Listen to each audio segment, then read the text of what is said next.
Venimos estudiando el Evangelio de nuestro Señor Jesucristo, presentado por Mateo, Marcos y Lucas, que son los evangelios sinópticos. El Evangelio de Juan varía un poco con respecto a los demás, pues aborda temas que no abordan los otros tres evangelistas. No estamos hablando de cuatro evangelios diferentes, estamos hablando de un evangelio presentado por cuatro escritores diferentes. Y no presentan ellos distintos temas, el mismo tema, uno complementando lo que dice el otro. En la última lección, como venimos estudiando el Sermón del Monte, en el inicio del ministerio de nuestro Señor, habíamos estudiado la última bienaventuranza que habla de los mansos, que son los que van a heredar el reino de los cielos. En la lección de hoy vamos a estudiar la bienaventuranza que se encuentra en Mateo capítulo 5, verso 7, que es la misericordia. Dice: bienaventurados los misericordiosos, porque ellos alcanzarán misericordia. Cuando uno lee en los evangelios lo que el Señor Jesús habló acerca de la misericordia, se percata de que a esta bienaventuranza el Señor le dio un gran significado, porque en su tiempo era algo pasado por alto muy a menudo. Frecuentemente el Señor se refirió al profeta Oseas, donde dice en el capítulo 6, verso 6, porque misericordia quiero y no sacrificio. Muchos de los líderes judíos durante la época de Cristo carecían de misericordia. El mundo romano en el que vivió el Señor carecía extremadamente de misericordia, particularmente con los esclavos y con los niños no deseados. Ahora, con este telón de fondo, Jesús enseñó la necesidad de la misericordia. El Señor dijo que los misericordiosos recibirían misericordia. Ese es un principio básico. Si queremos que Dios sea misericordioso con nosotros, debemos ser misericordiosos con los demás. Como dice Santiago en su carta, capítulo 2, porque juicio sin misericordia se hará con aquel que no hiciere misericordia, y la misericordia triunfa sobre el juicio. La enseñanza inconfundible del Nuevo Testamento es que solo se tendrá misericordia de los misericordiosos. Esto tiene que ver con nuestros sentimientos, con nuestras acciones hacia los demás. La palabra que el Señor Jesús utilizó para que se tradujera al castellano misericordioso es este término griego. El señor Vine en su diccionario nos explica y dice, significa en general sentir simpatía con otra persona en su miseria, y especialmente simpatía manifestada en actos. O sea, pues no es meramente, le acompaño en su situación, en su dolor. No, como dice aquí el señor Vine, es una simpatía en la miseria de la otra persona, pero uno actúa, la persona actúa para con aquel que se encuentra en esa situación. No es simplemente darle una palmadita en la espalda y que Dios le bendiga, que Dios le ayude. La misericordia de la cual está hablando aquí nuestro Señor Jesucristo quiere decir la capacidad de ponerse uno totalmente en el lugar del otro, de manera que ve con sus ojos, piensa con su mente y siente con sus sentimientos. El señor Barclay, en su comentario al Nuevo Testamento, dice lo siguiente: está claro que esto es mucho más que una oleada emocional de lástima. La misericordia de la cual está hablando aquí el Señor Jesús es más que una oleada emocional de lástima. Exige un esfuerzo deliberado de la mente y de la voluntad. Denota una simpatía que no se da, por así decirlo, desde fuera, sino que viene de una deliberada identificación con la otra persona hasta el punto de ver y sentir como ella. Esto es lo que quiere decir literalmente la palabra simpatía. Simpatía se deriva de dos palabras griegas: sin, que quiere decir juntamente con, y pashein, que quiere decir experimentar o sufrir. Simpatía quiere decir etimológicamente experimentar las cosas juntamente con otra persona, pasar literalmente lo que está pasando. Eso es la misericordia de la cual está hablando el Señor aquí. Y esto es precisamente lo que muchos de nosotros ni siquiera intentamos jamás. Y hasta lo evitamos conscientemente. La mayor parte de nosotros estamos tan preocupados con nuestros propios sentimientos que no tenemos un gran interés en lo que le pasa a los demás. Cuando nos da pena de alguien, es como si dijéramos desde fuera: no hacen el esfuerzo consciente de meterse dentro del corazón y de la mente de la otra persona hasta el punto de ver y sentir las cosas como las ve y siente ella. Por decirlo en una expresión muy común, no conocemos lo que siente la otra persona realmente hasta que no estamos en sus zapatos.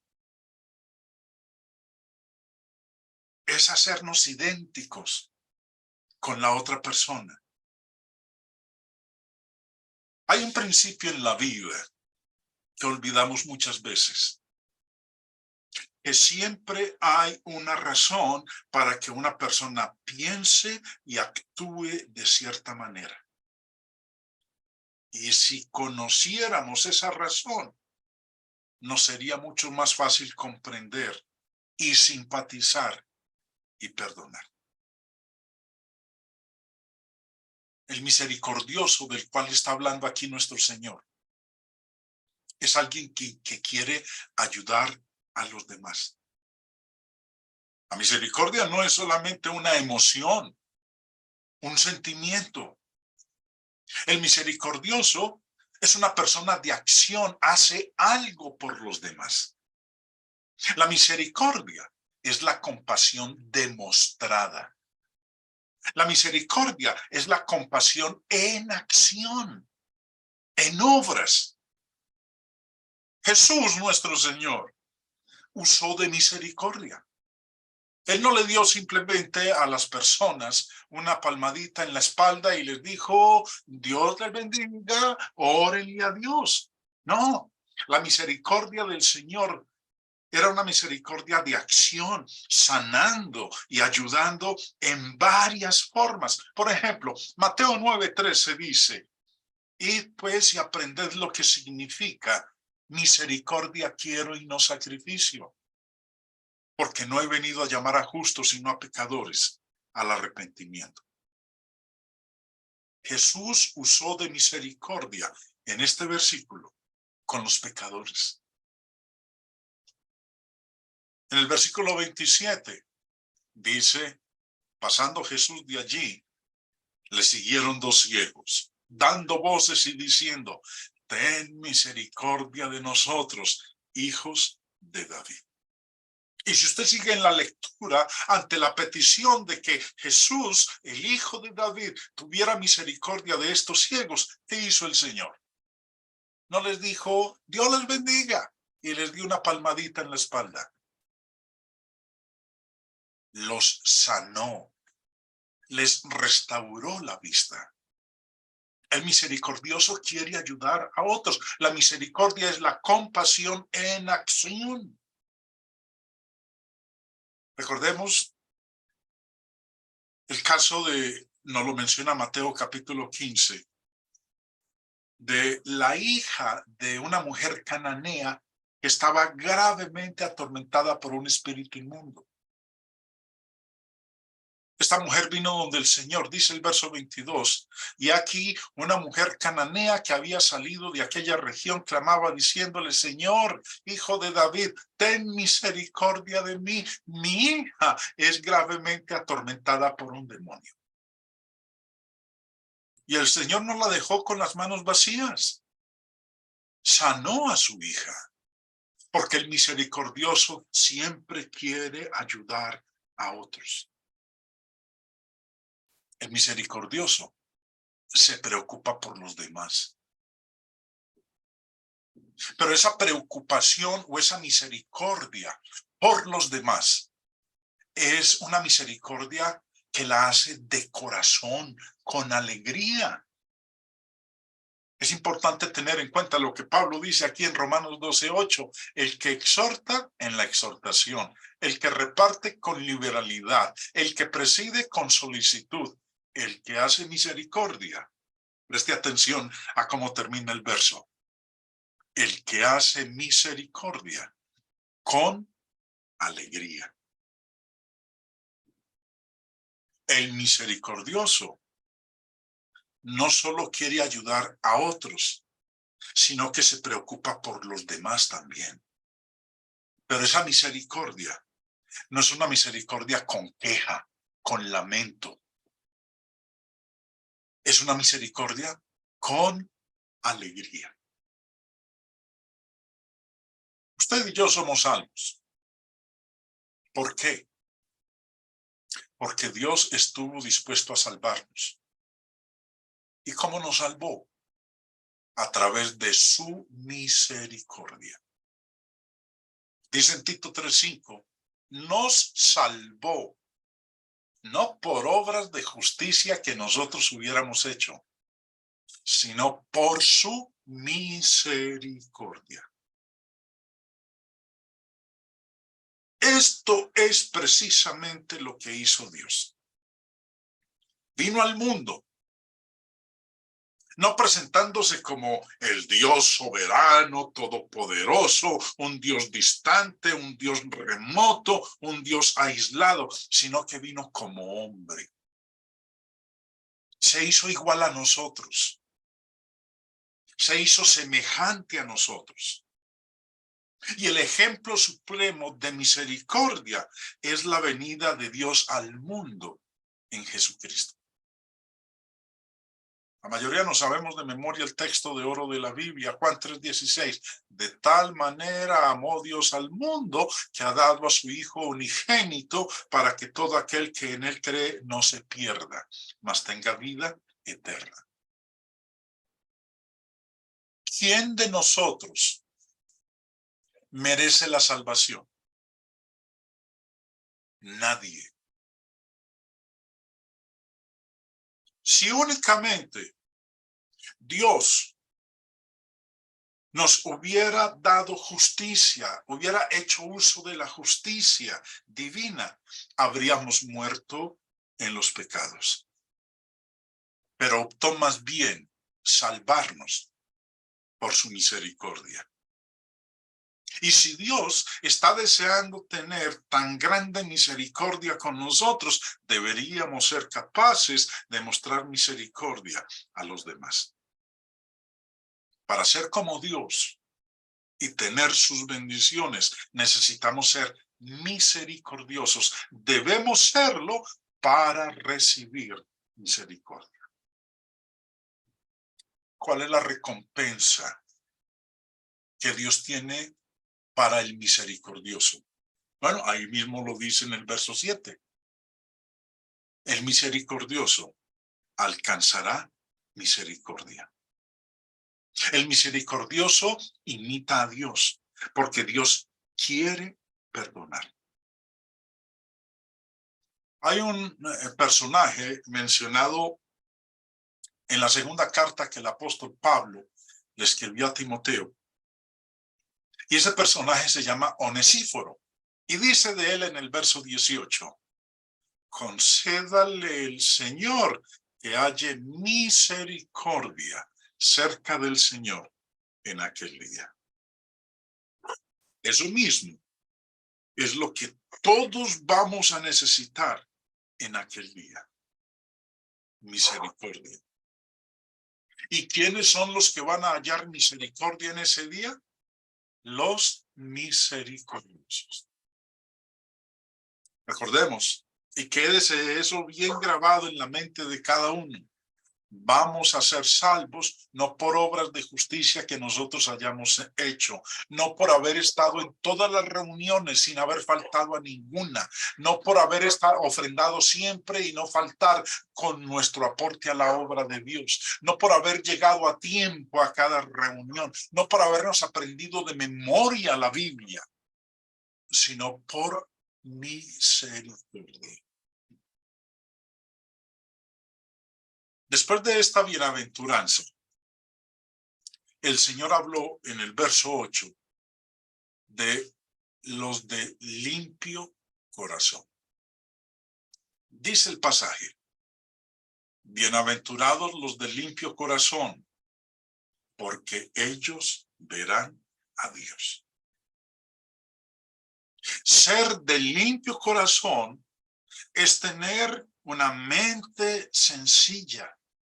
Es honestidad sin motivos ocultos, sin interés egoísta. Es ser sincero y abierto en todas las cosas. Todos los que conocemos la voluntad del Señor la conocemos a través de su palabra. Aquellos que conocen y aman la verdad, que la siguen con una unidad de mente sin motivo ulterior, son los de limpio corazón. ¿Qué les sucederá a ellos? A los de limpio corazón son los que van a ver a Dios. El corazón limpio es la base principal de todas las otras virtudes. Salomón dijo en Proverbios 4:23, sobre toda cosa guardada, guarda tu corazón, porque de él mana la vida. Cuando uno tiene agua limpia para beber, tiene agua que no está contaminada, no está llena de porquerías o de suciedad en ella, no está contaminada. Cuando el oro es puro, no está mezclado con otros metales. Ahora, el Señor dijo corazón limpio. El término limpio viene de este término griego. El señor Vine dice, libre de mezclas. Limpio significa libre de mezclas impuras, sin tacha, libre de deseos corrompidos, libre de culpa. El corazón limpio es el corazón no dividido. Es el corazón que no es de doble ánimo e inconstante en todos sus caminos. Nuestro corazón es lo que nosotros llamaríamos o podríamos llamar nuestro intelecto. Con nuestro corazón pensamos. Proverbios 23:7 dice, porque cuál es su pensamiento en su corazón, tal es Él. El corazón del que habla la Biblia es un corazón que piensa. Ahora, no solamente piensa. Romanos 6:17 nos dice que el corazón de la Biblia hace lo siguiente. Pero gracias a Dios, que aunque erais esclavos del pecado, habéis obedecido de corazón a aquella forma de doctrina a la cual fuisteis entregados. Nuestro corazón, el corazón que Dios quiere de nosotros, es un corazón que obedece, es un corazón que piensa, es un corazón que también, Mateo 22:37 nos dice, Jesús le dijo, amarás al Señor tu Dios con todo tu corazón. Y en Mateo 13, versículo 15, porque el corazón de este pueblo se ha engrosado y con los oídos oyen pesadamente y han cerrado sus ojos para que no vean con los ojos y oigan con los oídos y con el corazón entiendan. El corazón de la Biblia, el corazón del cual habla Dios en las Sagradas Escrituras, es un corazón que piensa, es un corazón que obedece, es un corazón que ama, que entiende. Por tanto, cuando la Biblia habla de nuestro corazón, no está hablando de del que bombea sangre en todo nuestro cuerpo. Cuando la Biblia habla del corazón del hombre, de nuestro corazón, está hablando del que podríamos llamar nuestra mente o el intelecto del hombre. Ese es el corazón. Entonces, ¿cómo guardaremos nuestro corazón limpio? Porque el Señor dice ahí, bienaventurados los de limpio corazón, porque ellos verán a Dios. ¿Cómo guardaremos este corazón, nuestra mente, nuestro intelecto? ¿Cómo lo guardaremos limpio?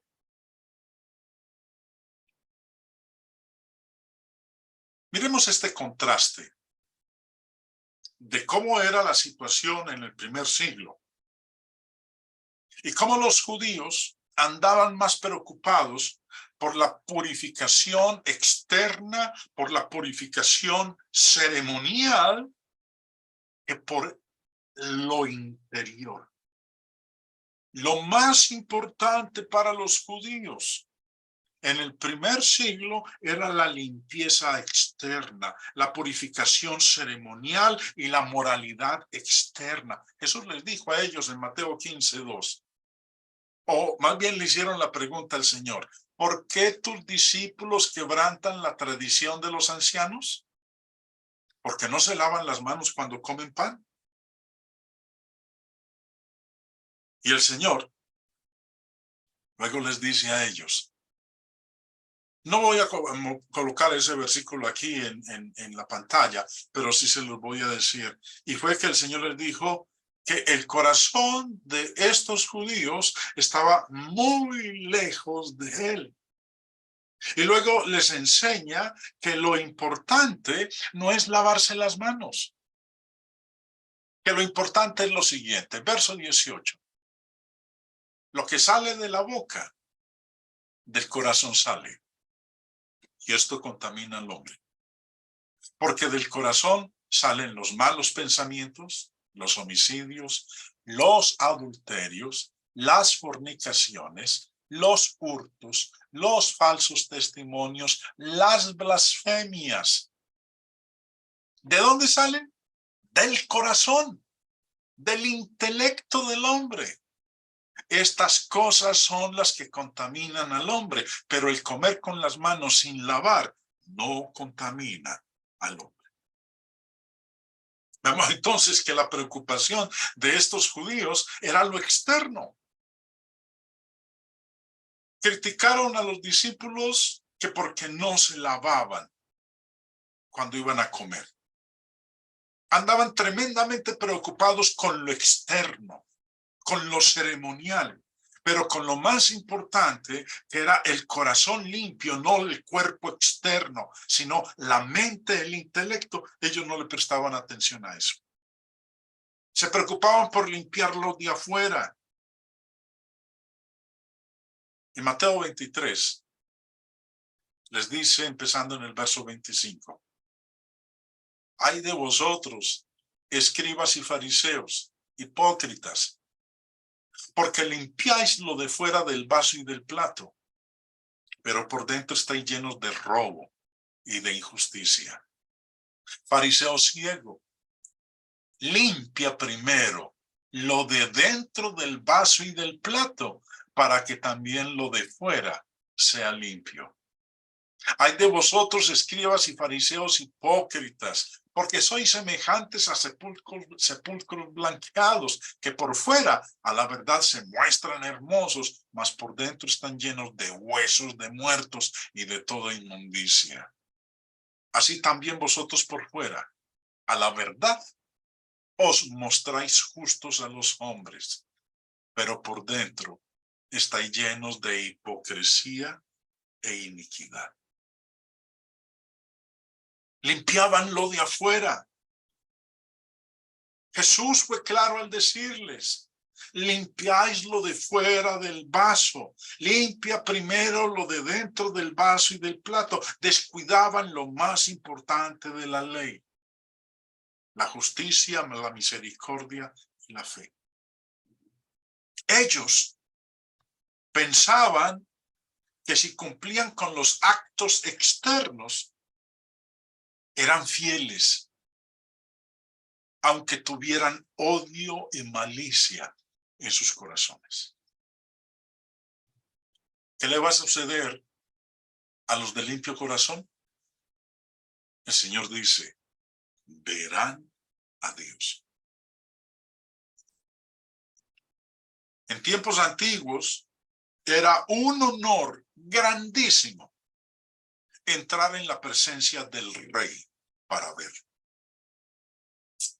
Bueno, hoy obviamente han cambiado los tiempos, pero cuando alguien puede tener la oportunidad de estrechar su mano a un líder mundial, a alguien sobresaliente, uno considera eso un honor impresionante. El texto dice que sin corazón limpio no veremos a Dios. El escritor de la carta a los Hebreos dijo lo siguiente en el capítulo 12. Seguid la paz con todos y la santidad, sin la cual nadie verá al Señor. El salmista, en el capítulo 24, en el verso 3 y 4 dijo algo que a mí me encanta. Y tiene que ver con esta bienaventuranza. Dice, ¿quién subirá al monte de Jehová? ¿Y quién estará en su lugar santo? El limpio de manos y puro de corazón. Todos queremos ver a Dios. Yo quiero ver a Dios en todo su esplendor. Y lo veré en el reino de los cielos. Para eso estoy trabajando desde que me convertí en hijo de Dios. Quiero ver a Dios. Quiero subir al monte de Jehová. Quiero estar en el lugar santo. Quiero estar ante su presencia. Quiero verlo en el trono que está en los cielos. Pero para lograr eso, debo esforzarme por tener el corazón limpio. Porque Jesús dijo que para poder ver a Dios, debo tener un corazón limpio, un corazón puro.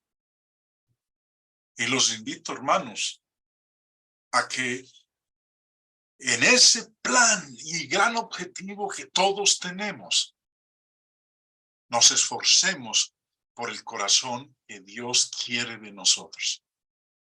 Vuelvo y recuerdo, No es el corazón que está en medio de nuestro pecho, que bombea sangre a todo este cuerpo físico, sino que el corazón del cual habla el Señor tiene que ver con mi mente, con mi intelecto.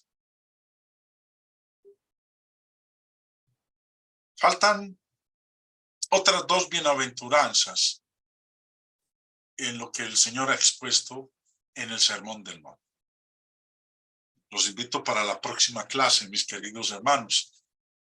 Ya terminando el año, que va a ser la semana entrante, culminando con las bienaventuranzas.